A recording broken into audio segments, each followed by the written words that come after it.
বাতাস প্রবাহিত হচ্ছিল, সেই বাতাসে আগুন আরও ছড়িয়ে পড়েছে এবং ধ্বংস প্রজ্বলন এমনভাবে হয়েছে, এটা নাশকতার একটা বড় ধরনের ঘটনা।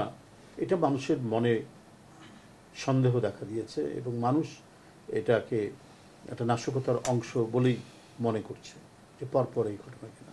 আজকেও নাকি একটি লঞ্চে আগুন ধরেছে, তারপরে একটি ওষুধ কোম্পানিতে সেখানে আগুন ধরেছে।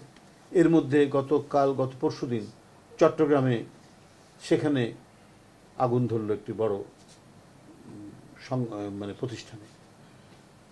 এই যে পরপর পুনঃ পুনঃ ঘটনাগুলো, এই ঘটনাগুলো সত্যিকার অর্থেই মানুষকে ভাবিয়ে তুলছে।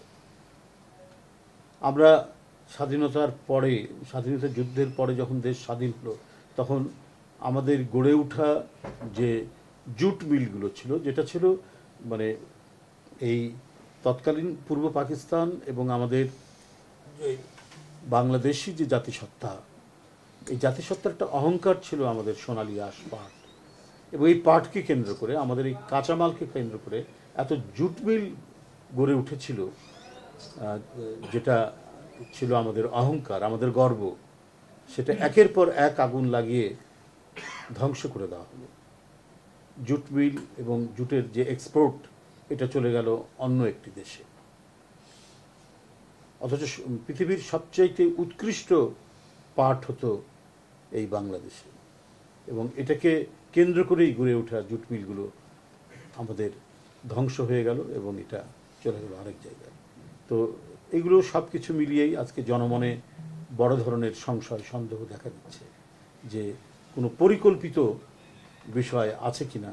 এটা সবাইকে চিন্তা করতে হবে, এটা সবাইকে ভাবিয়ে তুলেছে যে এই ধরনের মানে একটি ঘটনা হতে পারে, মানে একটি রাষ্ট্রের বিভিন্ন সময় দুর্ঘটনা যে হয় না তা হয় না, সামাজিক দুর্ঘটনা এটা হতেই পারে নানা সময়। তো কিন্তু পরপর যখন হতে থাকবে তখন নিশ্চয়ই এই যে চেইন, ঘটনার যে চেইন, এই ঘটনার চেইন যখন আমরা দেখব তখন বুঝতে হবে এখানে কোনো কালো হাত কাজ করছে। একটি রাষ্ট্র, পার্শ্ববর্তী একটি রাষ্ট্র, যদিও তারা বলছেন যে সরকারি আসুক তার সাথে কথা বলবে, কিন্তু বাংলাদেশে একটি স্থিতিশীল সরকার আসুক, তারা তাদের কর্মকাণ্ডের মধ্যে দিয়ে কখনোই এটা প্রমাণ করেননি। শেখ হাসিনাকে একটা নির্বাচনহীন অবৈধ সরকারকে তারা সবসময় সমর্থন দিয়ে এসছে। যেমন 2014 সালে কোনো রাজনৈতিক দল নির্বাচনে অংশগ্রহণ করেনি। এরশাদকে নির্বাচনে নেওয়ার জন্য ভারতের কূটনীতিক এসে তাকে কনভিন্স করছে। এটা বিরল ঘটনা, এটা সরাসরি আমাদের সার্বভৌমত্বের উপর হস্তক্ষেপ, একেবারে সার্বভৌমত্বের উপর হস্তক্ষেপ।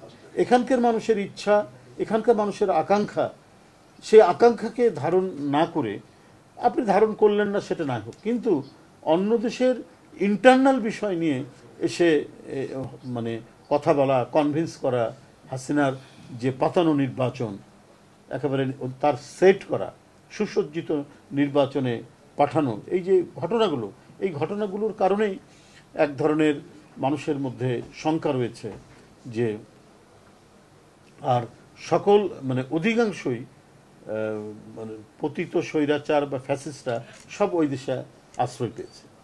এই যে সেই দেশে আশ্রয় পাওয়া এবং তারা যখন ক্ষমতায় ছিল শেখ হাসিনা, তখন ওই দেশের ভূমিকা, সব মিলিয়েই মানুষের মধ্যে মানে এক ধরনের একটা প্রশ্ন এখনও রয়ে গেছে, যেটা তারা বাংলাদেশের সার্বভৌমত্ব স্বাধীনতাকে বিশ্বাস করে কিনা, এবং তারা তাদের একটা পুতুল সরকারকে বসিয়ে রাখতে চায় দীর্ঘদিনের জন্য বা চিরদিনের জন্য।